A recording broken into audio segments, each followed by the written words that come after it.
அன்புள்ள ஜெம் தொலைக்காட்சி நேயர்களே வணக்கம். இன்று 13/6/2024 வைகாசி மாதம் 31ஆம் தேதி வியாழக்கிழமை. சப்தமி திதி இரவு 9:34 வரை, பின்பு வளர்பிறை அஷ்டமி. பூர நட்சத்திரம் பின்னிரவு 5:08 வரை, பின்பு உத்தர நட்சத்திரம். சித்த யோகம் பின்னிரவு 5:08 வரை, பின்பு மரண யோகம். ராகு காலம் மதியம் 1:30 முதல் 3 மணி வரை. யமகண்டம் காலை 6 மணி முதல் 7:30 வரை. சுப ஓரைகள் காலை 9 மணி முதல் 11 மணி வரை, மதியம் 1 மணி முதல் 1:30 வரை, மாலை 4 மணி முதல் 6 மணி வரை, இரவு 8 மணி முதல் 9 மணி வரை. இனி இன்றைய கிரக நிலை. மேஷராசியில் செவ்வாய், ரிஷபராசியில் சூரியன், குரு, புதன், மிதுன ராசியில் சுக்கிரன், சிம்ம ராசியில் சந்திரன், கன்னி ராசியில் கேது, கும்பராசியில் சனி, மீன ராசியில் ராகு. இனி இன்றைய ராசி பலன். மேஷ ராசி நேயர்களே, உங்கள் ராசிக்கு தனஸ்தானமான 2ஆம் வீட்டில் குரு, புதன் ஆகிய கிரகங்கள் வலுவாக சஞ்சரிப்பதும், பஞ்சமஸ்தானமான 5ஆம் வீட்டில் சந்திரனானவர் சஞ்சாரம் செய்வதாலும் உங்களது பலமும் வலிமையும் கூடக்கூடிய ஒரு இனிய நாளாக இன்றைய நாள் இருக்கும். நீங்கள் நினைத்தது நிறைவேறக்கூடிய ஒரு வாய்ப்புகள் உண்டு. நெருங்கியவர்கள் ஆதரவு மிகச் சிறப்பாக இருக்கும். தொழில் வியாபாரத்தில் உங்கள் பொருட்களுக்கு நல்ல விலை கிடைத்து லாபகரமான பலன்களை அடையக்கூடிய ஒரு வாய்ப்புகள் உண்டு. வேலைக்கு செல்பவர்கள் நீங்கள் சிறப்பாக செயல்பட்டு அதிகாரியிடம் நல்ல பேர் எடுக்கக்கூடிய ஒரு அதிர்ஷ்டமானது இன்றைய நாளில் இருக்கிறது. உங்கள் மீது பழிச்சொற்களை சொன்னவர்கள் கூட தற்போது உங்களுடன் நட்புடன் பழகக்கூடிய ஒரு நிலை ஏற்படும். அம்மன் வழிபாடு, துர்க்கை வழிபாடு மேற்கொள்வது மிகவும் நல்லது. ரிஷபராசி, உங்கள் ராசிக்கு 2இல் சுக்கிரன், ஜென்ம ராசியில் புதன் அமைய பெற்று இருப்பதால் வெளியூர் தொடர்புகள் மூலமாக ஒரு சில அனுகூலங்கள் கிடைக்கும். உங்கள் ராசிக்கு 4ஆம் வீட்டில் சந்திரனானவர் சஞ்சரிப்பதால் தேவையில்லாத அலைச்சல்கள் ஏற்படும். எந்த ஒரு விஷயத்திலும் சிந்தித்து செயல்பட்டால் ஒரு சில ஆதாயங்களை அடைய முடியும். தொழில் ரீதியாக பார்க்கின்ற பொழுது வேலையாட்கள் ஒத்துழைப்பு சொல்லிக் கொள்ளும்படி இருக்காது. எந்த ஒரு காரியத்திலும் சற்று நிதானத்தோடு செயல்பட்டால்தான் இருக்கக்கூடிய பிரச்சனைகளை நீங்கள் சமாளிக்கக்கூடிய ஒரு அனுகூலங்கள் உங்களுக்கு உண்டாகும். பணம் கொடுக்கல் வாங்கல் ரீதியாக தேவையில்லாத நெருக்கடிகள் ஏற்படலாம். தொழில் ரீதியாக பார்க்கின்ற பொழுது உங்களுக்கு முடிந்தவரை மற்றவர்களை அனுசரித்து செல்வது மிக மிக நல்லது. வேலைக்கு செல்பவர்கள் உங்களுடைய பணியில் மட்டும் நீங்கள் கவனத்தோடு இருக்க வேண்டும். உங்களுக்கு ஒதுக்கப்பட்ட பணியில் மட்டும் நீங்கள் சற்று எச்சரிக்கையோடு இருந்தால்தான் இருக்கக்கூடிய நெருக்கடிகளை சமாளிக்கக்கூடிய ஒரு பலம் உங்களுக்கு ஏற்படும். பொதுவாக பேச்சில் பொறுமையோடு இருப்பது, மற்றவர்கள் விஷயத்தில் தலையிடாமல் இருப்பது மிகவும் நல்லது. இன்றைய நாளில் நீங்கள் முருக வழிபாடு மேற்கொள்வதன் மூலமாக ஒரு வளமான பலன்களை பெறக்கூடிய ஒரு வாய்ப்புகள் உண்டு. மிதுன ராசி, முயற்சி ஸ்தானமான 3ஆம் வீட்டில் சந்திரன், லாபஸ்தானமான 11ஆம் வீட்டில் செவ்வாய் சஞ்சரிப்பதால் உங்கள் செயல்களுக்கு நல்ல ஆதரவு கிடைக்கும். எதிர்பார்த்த பண வரவுகள் தக்க நேரத்தில் கிடைத்து உங்கள் தேவைகள் அனைத்தும் பூர்த்தியாகக்கூடிய ஒரு வாய்ப்புகள் உண்டு. மற்றவர்களுக்கு நீங்கள் தந்த வாக்குறுதிகளை எளிதில் காப்பாற்றக்கூடிய ஒரு பலம் உண்டாகும். வேலையாட்களை சற்று அனுசரித்து செல்வது நல்லது.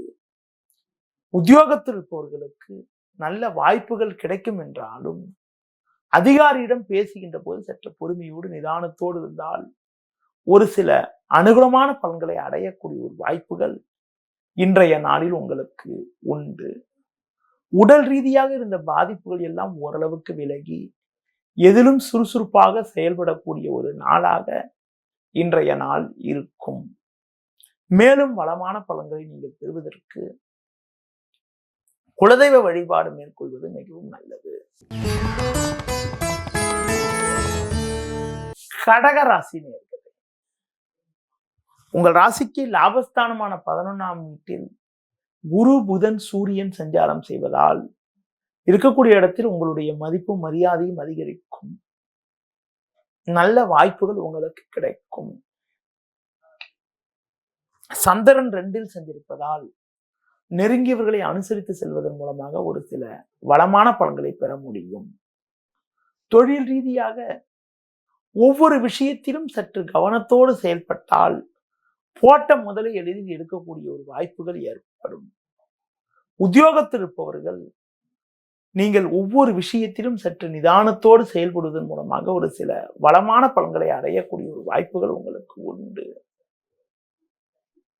முடிந்தவரை வேலையாட்களை சற்று அனுசரித்து செல்வது நல்லது. இரவு நேர பயணங்களை தள்ளி வைப்பதன் மூலமாக ஒரு சில அனுகூலமான பலன்களை பெற முடியும். தேவையற்ற பயணங்களை தவிர்ப்பதன் மூலமாக வீண் விரயங்கள் குறையும். ஒரு சிலருக்கு இருக்கக்கூடிய இடத்தில் ஒரு மதிப்பு மிகுந்த பதவிகள் தேடி வரக்கூடிய ஒரு வாய்ப்புகள் இன்றைய நாளில் இருக்கிறது. மேலும் வளமான பலன்களை நீங்கள் அடைவதற்கு மகாலட்சுமி வழிபாடு மேற்கொள்வது மிகவும் நல்லது. சிம்ம ராசி நேயர்களே, ராசியாதிபதி சூரியன் புதன் குரு சேர்க்கை பெற்று தொழில் ஸ்தானமான 10ஆம் வீட்டில் சஞ்சாரம் செய்வதால் நல்ல வாய்ப்புகள் உங்களுக்கு கிடைக்கும். நண்பர்கள் மூலமாக ஒரு சில வளமான பலன்களை பெற முடியும். இருக்கக்கூடிய இடத்தில் உங்களுடைய செல்வம் செல்வாக்கு பெயர் புகழ் மேலோங்கக்கூடிய ஒரு வாய்ப்புகள் உண்டு. பிறருக்கு தந்த வாக்குறுதிகளை எளிதில் நிறைவேற்றுவீர்கள். சுக்கிரன் லாபஸ்தானத்தில் சஞ்சாரம் செய்வதால் பெண்கள் மூலமாக ஒரு சில வளமான பலன்களை பெறக்கூடிய ஒரு வாய்ப்புகள் உங்களுக்கு உண்டு. உடல்நிலையில் சற்று கவனம் எடுத்துக் கொள்வது, உணவு விஷயத்தில் சற்று கட்டுப்பாடோடு இருப்பது நல்லது. சக ஊழியர்களிடம் பேசுகின்ற போது சற்று கோபத்தை குறைத்துக் கொண்டு பொறுமையோடு செயல்பட்டால் ஒரு சில வளமான பலன்களை பெறக்கூடிய ஒரு வாய்ப்புகள் உங்களுக்கு உண்டு. மேலும் வளமான பலன்களை நீங்கள் அடைவதற்கு கால பைரவரை வழிபாடு செய்வது மிகவும் நல்லது. கன்னி ராசி நேயர்களே, உங்கள் ராசிக்கு பாக்கியஸ்தானமான 9ஆம் வீட்டில் ராசியாதிபதி புதன் குரு சேர்க்கை பெற்று சஞ்சரிப்பதும் 10ஆம் வீட்டில் சுக்கிரன் சஞ்சரிப்பதும் நல்ல அமைப்பாகும். உங்களது செல்வம் செல்வாக்கு பெயர் புகழ் மேலோங்கக்கூடிய ஒரு இனிய அமைப்பானது இன்றைய நாளில் இருக்கிறது. கொடுத்த வாக்குறுதிகளை எளிதில் காப்பாற்றக்கூடிய ஒரு பலம் உண்டாகும். பண வரவுகள் உங்களுக்கு திருப்திகரமாக இருக்கும். உடன் இருப்பவர்கள் உங்களுக்கு உறுதுணையாக இருப்பார்கள். உங்களுக்கு எதிர்ப்பு தெரிவித்தவர்கள் கூட உங்களின் நல்ல பண்பை புரிந்து கொண்டு உங்களுடன் நட்புடன் பழகக்கூடிய ஒரு சூழ்நிலை உண்டாகும். ஒரு பெரிய மனிதர்களுடைய நட்பானது உங்களுக்கு கிடைப்பதால் நீண்ட நாட்களாக தீர்க்க முடியாமல் இருந்த பிரச்சனைக்கெல்லாம் தற்போது ஒரு தீர்வு கிடைக்கும். உங்கள் ராசிக்கு 12ஆம் வீட்டில் சந்திரன் சஞ்சரிப்பதால் கொடுக்கல் வாங்கல் விஷயத்தில் சற்று கவனத்தோடு இருப்பது நல்லது. தேவையில்லாத பயணங்களை தள்ளி வைப்பது மிகவும் உத்தமம். தொழில் ரீதியாக பார்க்கின்ற பொழுது கண்ணும் கருத்துமாக செயல்பட்டால் போட்ட முதலீடுகளில் எடுக்கக்கூடிய ஒரு வாய்ப்புகள் ஏற்படும். உத்தியோகத்தில் இருப்பவர்களுக்கு நெருங்கியவர்களால் சிறிதளவு நிம்மதி குறைவு ஏற்படக்கூடிய ஒரு நிலை இருப்பதால் பிறர் விஷயத்தில் தலையிடாமல் உங்களுக்கு ஒதுக்கப்பட்ட விஷயத்தில் மட்டும் உங்களுக்கு ஒதுக்கப்பட்ட பணியில் மட்டும் நீங்கள் சற்று கவனத்தை செலுத்துவது மிக மிக நல்லது. மேலும் வளமான பலன்களை நீங்கள் அடைவதற்கு மகாலட்சுமி வழிபாடு மேற்கொள்வது மிகவும் நல்லது. துலா ராசி நேயர்களே, உங்கள் ராசியாதிபதி சுக்கிரன் பாக்கியஸ்தானமான 9ஆம் வீட்டில் அமைய பெற்று லாபஸ்தானமான 11ஆம் வீட்டில் சந்திரனானவர் சஞ்சரிப்பது நல்ல அமைப்பாகும். எதையும் எதிர்கொள்ளக்கூடிய ஒரு பலம் வலிமை உங்களுக்கு ஏற்படும். பிறருக்கு தந்த வாக்குறுதிகள் எளிதில் நிறைவேற்றுவீர்கள். குறிப்பாக உங்களுக்கு இருந்த கடந்த கால பிரச்சனைகள் எல்லாம் தற்போது குறைந்து ஒரு வளமான பலன்களை அடையக்கூடிய ஒரு வாய்ப்பை தருவார். அது மட்டும் இல்லாமல் உங்கள் ராசிக்கு குறிப்பாக சந்திரனானவர் லாபஸ்தானத்தில் சஞ்சரிப்பதால் எதிர்பார்த்த உதவிகள் தக்க நேரத்தில் கிடைத்து தொழில் வியாபாரத்தில் நல்ல முன்னேற்றத்தை அடையக்கூடிய ஒரு வாய்ப்புகள் உங்களுக்கு உண்டு. உத்தியோக ரீதியாக பார்க்கின்ற பொழுது ஒரு நல்ல வாய்ப்புகளும் ஒரு பெரிய இடத்து நட்பும் உங்களுக்கு கிடைக்கக்கூடிய ஒரு வாய்ப்புகள் உங்களுக்கு இருக்கிறது. அது மட்டும் இல்லாமல் உங்கள் ராசிக்கு 7ல் செவ்வாய் இருப்பதால் நெருங்கியவர்களை சற்று அனுசரித்து செல்வது மிக மிக நல்லது. மேலும் வளமான பலன்களை நீங்கள் அடைவதற்கு சிவன் ஸ்தலங்களுக்கு சென்று வருவது மிக மிக சிறப்பு. விருச்சிக ராசி நேயர்களே, உங்கள் ராசிக்கு ருணரோகஸ்தானம் என வர்ணிக்கப்படக்கூடிய 6ஆம் வீட்டில் செவ்வாய் வலுவாக அமைய பெற்று உங்கள் ராசிக்கு 7ஆம் வீட்டில் குரு புதன் சஞ்சரிப்பது ஒரு மிகச்சிறப்பான அமைப்பாகும். உங்களது மதிப்பும் மரியாதையும் அதிகரிக்கும். குடும்ப ஒற்றுமை மிக மிக நன்றாக இருக்கும். பிள்ளைகள் வழியில் ஒரு சில மகிழ்ச்சி தரக்கூடிய இனிய நிகழ்வுகள் நடக்கும். நீங்கள் எதிர்பார்த்த பதவி உயர்வுகள் கிடைக்கக்கூடிய ஒரு வாய்ப்புகள் இன்றைய நாளில் இருக்கிறது. நெருங்கியவர்களை சற்று அனுசரித்து சென்றால் ஒரு சில வளமான பலன்களை பெறக்கூடிய ஒரு வாய்ப்புகள் உங்களுக்கு ஏற்படும். பிறருக்கு தந்த வாக்குறுதிகளை எளிதில் நிறைவேற்றக்கூடிய ஒரு பலம் ஏற்படும். இன்றைய நாளில் ஒரு வளமான பலன்களை நீங்கள் அடைவதற்கு பெருமாள் வழிபாடு மேற்கொள்வது மிக மிக நல்லது.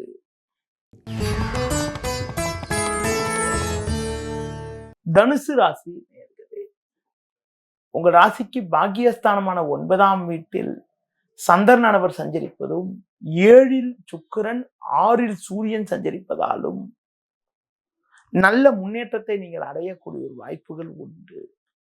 பண வரவுகள் மிக மிக திருப்திகரமாக இருக்கும். கொடுத்த வாக்குறுதிகளை எளிதில் காப்பாற்றக்கூடிய ஒரு பலம் வலிமை உங்களுக்கு உண்டு. நண்பர்கள் மூலமாக ஒரு சில வளமான பலன்களை பெறுவீர்கள். பணம் கொடுக்கல் வாங்கல் விஷயத்தில் சற்று பொறுமையோடு இருந்தால் ஒரு சில வளமான பலன்களை பெறக்கூடிய ஒரு வாய்ப்புகள் உங்களுக்கு உண்டு. குறிப்பாக பேச்சில் சற்று பொறுமையோடு இருந்தால் நல்லது. அதன் மூலமாக உங்களுக்கு ஏற்படக்கூடிய தேவையற்ற நெருக்கடிகளை சமாளித்து விட்டு ஒரு சில அனுகூலமான பலன்களை அடையக்கூடிய வாய்ப்புகள் ஏற்படும். மேலும் வளமான பலன்களை அடைவதற்கு உடன் பிறந்தவர்களிடம் சற்று அனுசரித்து செல்ல வேண்டிய நேரமாக இன்றைய நாள் இருக்கிறது.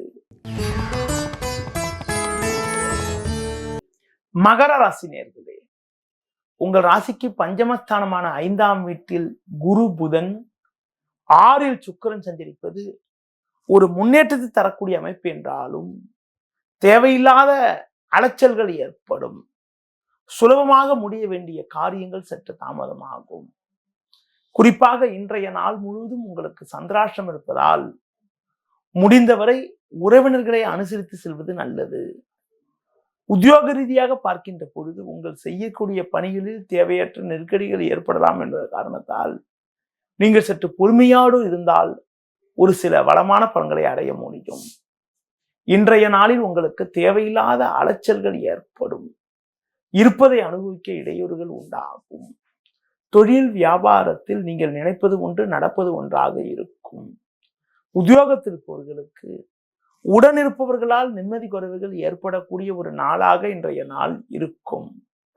மேலும் வளமான பலன்களை இன்றைய நாளில் நீங்கள் அடைவதற்கு முடிந்தவரை சர்வேஸ்வரர் வழிபாடு மேற்கொள்வது மிக மிக நல்லது. கும்பராசி நேயர்களே, உங்கள் ராசிக்கு முயற்சி ஸ்தானமான 3ஆம் வீட்டில் செவ்வாய், 4ல் புதன், 5ல் சுக்கிரன் சஞ்சரிப்பதால் நல்ல வாய்ப்புகள் உங்களுக்கு கிடைக்கும். நீங்கள் சற்று பொறுமையோடு இருந்தால் ஒரு சில வளமான பலன்களை பெறலாம். பண வரவுகள் சற்று சாதகமாக இருக்கும். தொழில் வியாபாரத்தில் ஒரு சில அனுகூலமான பலன்களை அடையக்கூடிய ஒரு வாய்ப்புகள் உங்களுக்கு உண்டு. உத்தியோக ரீதியாக பார்க்கின்ற பொழுது நீங்கள் மிகச்சிறப்பாக செயல்பட்டு எடுத்த பணியை குறித்த நேரத்தில் முடிக்கக்கூடிய ஒரு பலத்தை உங்களுக்கு அடையக்கூடிய வாய்ப்புகள் இன்றைய நாளில் உண்டு. குறிப்பாக 2ல் ராகு இருப்பதால் பேச்சில் சற்று பொறுமையோடு இருப்பது மிக மிக நல்லது. மேலும் வளமான பலன்களை இன்றைய நாளில் நீங்கள் அடைவதற்கு முருகப்பெருமானை வழிபாடு செய்வது மிக மிக நல்லது. மீன ராசி நேயர்களே, உங்கள் ராசிக்கு முயற்சி ஸ்தானமான 3ஆம் வீட்டில் சூரியன், 4ல் சுக்கிரன், 6ல் சந்திரன் சஞ்சரிப்பதால் எதிலும் தைரியத்தோடு செயல்படுவீர்கள். எடுத்த பணியை சிறப்பாக செய்து முடிக்கக்கூடிய ஒரு வாய்ப்புகள் உண்டு. நல்ல வாய்ப்புகள் உங்களுக்கு கிடைக்கும். கோபப்படாமல் சற்று நிதானமோடு இருந்தால் ஒரு சில வளமான பலன்களை அடைய முடியும். தொழில் ரீதியாக இன்றைய நாளில் உங்களுக்கு பார்க்கின்ற பொழுது பண வரவுகள் சற்று சாதகமாக இருப்பதால் அடைய வேண்டிய இலக்கை அடையக்கூடிய ஒரு வாய்ப்புகள் உண்டு. உத்தியோகத்தில் இருப்பவர்களுக்கு ஒரு சில நல்ல சூழ்நிலை ஏற்படும் என்றாலும் அதிகாரிகளுடைய ஆதரவு சொல்லிக் கொள்ளும்படி இருக்காது. எந்த ஒரு காரியத்திலும் சிந்தித்து செயல்பட்டால் போட்ட முதலில் எடுக்கக்கூடிய ஒரு வாய்ப்புகள் உண்டு. பேச்சால் வீண் பிரச்சனைகள் ஏற்படக்கூடிய ஒரு நேரம் என்பதால் பேச்சில் பொறுமையோடு இருப்பது, முடிந்தவரை கோபத்தை குறைத்துக் கொள்வது மிக மிக நல்லது. நேயர்களே, இதுவரை இன்றைய ராசி பலனை கூறினேன். இனி ஜோதிட தகவல். ஜோதிட தகவல்ல நவ கிரகங்கள்ல குரு பகவானை பற்றி ஒரு சில தகவல்களை உங்களிடம் கூற உள்ளேன். குரு பகவான் ஒரு சுப கிரகமாகும். குருவும் ஆரோக்கியமும் பார்க்கின்ற பொழுது குரு பார்வைக்கு மிக மிக ஒரு முக்கியத்துவம் உண்டுங்க. எந்த ஒரு ஜாதகத்திலும் லக்னத்தை குரு பார்த்தாலோ ராசியை குரு பார்த்தாலோ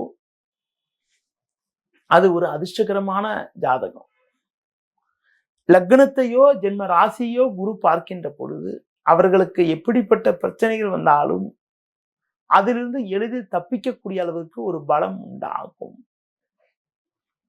குரு பகவான் ஆரோக்கிய ரீதியாக பார்க்கின்ற பொழுது ஒருத்தருக்கு ஞாபக சக்தி, குடல் சம்பந்தப்பட்ட பாதிப்புகள், பெரியவங்க சாபத்தால் பிரச்சனைகள், ஒரு சிலருக்கு வயிறு சம்பந்தப்பட்ட பிரச்சனைகள்லாம் ஏற்படுத்தக்கூடிய அமைப்புகள் உண்டு.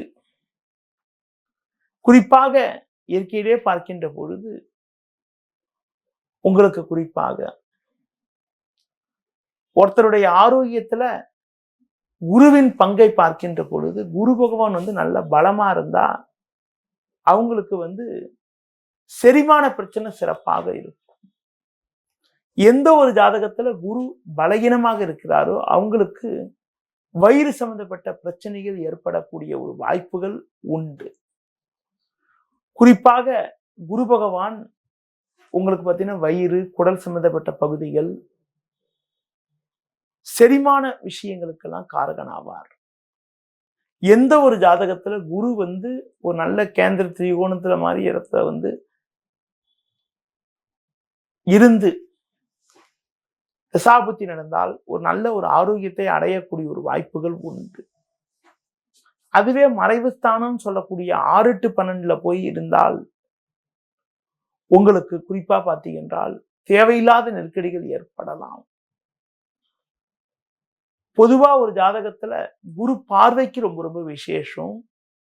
லக்னத்தையோ ஆயுள் காரகனையோ ராசியோ குரு பார்க்கின்ற போது நல்ல ஒரு ஆரோக்கியம் கிடைக்கும். குறிப்பாக உங்களுக்கு குரு பார்வை ஒரு ஜாதகத்துல 6, 8ஆம் வீட்டுக்கு இருப்பது மிக மிக சிறப்பு. 6ஆம் வீட்டுக்கோ 8ஆம் வீட்டுக்கோ குரு பார்வை இருந்தால் அவங்களுக்கு நோய் நொடியில்லாத வாழ்க்கை, ஒரு நல்ல ஒரு அனுகூலங்கள், ஒரு பெரிய இடத்து நட்புகள், ஒரு வளமான பலன்களை அடையக்கூடிய ஒரு அதிர்ஷ்டமானது உங்களுக்கு கிடைக்கும். குரு பார்வை 6, 8க்கு இருக்கிறது, சனிக்கு இருக்கிறது தான் கூட ஒரு மிகச்சிறப்பான அமைப்பாகும். இதன் காரணமாக ஒரு நல்ல ஒரு வருமானத்தை ஈட்டக்கூடிய ஒரு வாய்ப்புகள் உங்களுக்கு ஏற்படும். எந்த ஒரு ஜாதகத்துல குரு பகவான் கொஞ்சம் பலகீனமா இருக்கிறாரோ அவங்களுக்கு பார்த்தீங்கன்னா வயிறு சம்பந்தப்பட்ட பிரச்சனைகள், ஞாபக சக்தி குறைபாடுகள், உடல் எதிர்ப்பு சக்தி கம்மியா இருக்கிறது, வயிறு பிரச்சனையால் வெவ்வேறு பிரச்சனைகளை எதிர்கொள்ளக்கூடிய ஒரு அனுகூலமற்ற நிலையானது ஏற்படும். அடுத்து குறிப்பாக உங்களுக்கு பார்க்கின்ற பொழுது குரு ஒரு ஜாதகத்துல 6ஆம் வீட்டில் இருந்தாலோ 8ஆம் வீட்டில் இருந்தாலோ குரு வக்ரகதியில் இருந்து குருவோட திசை நடந்தால் அவங்களுக்கு வயிறு சம்பந்தப்பட்ட பிரச்சனைகள், உங்களுக்கு செரிமான பிரச்சனைகள்லாம் ஏற்படுறதுக்கான ஒரு வாய்ப்புகள் ஜாதக ரீதியாக ஏற்பட்டது என்றார்கள். குறிப்பாக பார்க்கின்ற பொழுது எந்த ஒரு ஜாதகத்துல 6, 8ல குரு பலகீனமா இருக்காரோ அவங்களுக்கு வயிறு பாதிப்பு ஏற்படும். அது மட்டும் இல்லாம சாப்பிட முடியாது, சரியா சாப்பிட முடியாது. அப்படிப்பட்ட ஒரு நெருக்கடியான நிலையானது உண்டாகும். அது போல 6ஆம் அதிபதி சேர்க்கை பெற்று குரு இருந்தாலோ 8ஆம் அதிபதி சேர்க்கை பெற்று குரு இருந்தாலோ அவங்களுக்கு பார்த்தீங்கன்றால் ஆரோக்கிய ரீதியாக வயிறு சம்பந்தப்பட்ட பாதிப்புகள் ஏற்படும். ஒரு ஜாதகத்துல குரு வக்ரம் பெற்றிருப்பது அவ்வளவு சிறப்புன்னு சொல்ல முடியாது. குரு வக்ரகதியில இருந்து குறிப்பாக பார்த்தீங்கன்னா புதன், சுக்கிரன் போன்ற சுபகிரக சேர்க்கை பெற்றால் பெரிய பாதிப்புகள் கிடையாது. அதுவே குரு வக்ரகதியில் இருந்து சனி, ராகு, கேது, செவ்வாய் போன்ற கிரக தொடர்போடு இருந்தால் ஒரு சில சாதகமான பலன்களை அடையக்கூடிய ஒரு வாய்ப்புகள் பொதுவா உண்டு உங்களுக்கு. அடுத்து குறிப்பாக பார்க்கின்ற பொழுது குரு ஒரு ஜாதகத்துல வக்ரகதியில் இருந்தா அவங்க அவங்களுடைய அன்றாட நடவடிக்கைகள் நல்லா சிறப்பா செயல்படாம ஏதோ விளையாட்டுத்தனமாக இருக்கக்கூடிய ஒரு நிலையானது ஏற்படும். அடுத்து குறிப்பாக குரு ஒரு ஜாதகத்துல குரு வக்ரகதியில் இருந்தால் எவ்வளவு கஷ்டப்பட்டாலும் அந்த கஷ்டப்பட்டதுக்கான பலன் அடைவதில் ஒரு சில தடை, இடையூறுகள், தேவையில்லாத பிரச்சனைகள்லாம் ஏற்படும். அடுத்து குறிப்பாக குரு பகவான் உங்களுக்கு ஒரு நல்ல இடத்துல இருந்தால் நல்ல ஒரு ஆரோக்கியத்தை அடையக்கூடிய ஒரு வாய்ப்புகள் ஏற்படும். குறிப்பா பார்க்கின்ற போது குரு ஒரு ஜாதகத்துல பலகீனமா இருந்தால் தட்சிணாமூர்த்தி வழிபாடு பண்றது, குரு பகவானுக்கு வியாழக்கிழமைகளை மஞ்சள் நிற வஸ்திரம் சாற்றுவது மிக மிக நல்லது. குரு பலகீனமாக இருக்கக்கூடிய நேயர்கள் உங்களுக்கு குறிப்பா பார்த்தீங்கன்னா அதனுடைய தசாபுத்தி நேரத்துல, அதாவது குரு ஒரு ஜாதகத்துல 6 அல்லது 8ல பலகீனமா இருந்தா அந்த பலகீனமாக இருக்கிறவங்க அதோட தசாபுத்தி காலத்துல ஆரோக்கியத்துல ரொம்ப அக்கறை எடுத்துக்கணும். உணவு விஷயத்துல கொஞ்சம் கட்டுப்பாடோடு இருக்கணும். பொதுவா அவங்க எதிர்பார்க்கிற அளவுக்கு ஒரு நல்ல வாய்ப்புகள் கிடைப்பதில் தேவையில்லாத இடையூறுகள்லாம் ஏற்படும். ரொம்ப கௌரவம் பார்ப்பாங்க. குரு பலகீனமாக இருந்து 6, 8ல இருந்தால் உடல் உபாதைகளும் ஏற்படும். அவங்க எதிர்பார்க்கக்கூடிய ஒரு கௌரவங்கள், மதிப்பு, மரியாதைகள் கிடைப்பதில் ஒரு சில தடங்கள், இடையூறுகள்லாம் ஏற்படும். இந்த மாதிரி அமைப்பு குருவால் ஏற்படக்கூடிய உடல் உபாதைகள் என சொல்லலாம். ஒரு ஜாதகத்துல குரு நல்லா இருந்தா நல்ல ஒரு சிறப்பான ஒரு ஆரோக்கியமும், நல்ல ஒரு முன்னேற்றமும், ஒரு திடகாத்தமான உடல் அமைப்பும் உண்டாகும். குரு தாங்க ஒரு ஜாதகத்துல சுபர் பார்வைன்னு சொல்லுவோம். குரு எங்க இருந்தாலும் சரி தனது சிறப்பு பார்வையாக தான் இருக்கக்கூடிய இடத்திற்கு, தான் இருக்கிற இடத்துல இருந்து 6, 8, 12 பார்ப்பார். அப்படி பார்க்கக்கூடிய நேயர்களுக்கு பார்க்கின்ற பொழுது எந்த பாவத்துல அந்த கிரக பார்வை விழுதோ அந்த பாவத்துல ஏதாவது ஒரு பலகீனமான கிரகம் இருந்தால் அந்த பலகீனமான கிரகத்தால் ஏற்படக்கூடிய பாதிப்புகளை கூட குரு குறைக்கக்கூடிய ஒரு சக்தியானது உண்டு. ஒரு நபருக்கு ஏதாவது ஒரு கிரகத்தால் குறிப்பாக உங்களுக்கு சுக்கிரன் 6, 8ல இருந்து நீச்சமா இருந்து அந்த மாதிரி நேரத்துல குரு பகவான் அவங்க அந்த சுக்கிரனை பார்வை செய்தால் சுக்கிரனால் ஏற்படக்கூடிய பாதிப்புகள் குறைஞ்சு ஒரு சில அனுகூலங்கள் ஏற்படும். பொதுவாக குருவால் ஏற்படக்கூடிய ஏற்ற இறக்கங்களை பற்றி ஒரு சில குறிப்புகள் இன்று உங்களிடம் கூறினேன். அடுத்த முறை சந்திக்கின்ற போது ஒரு புது தகவலுடன் உங்களை சந்திக்கிறேன். நன்றி, வணக்கம்.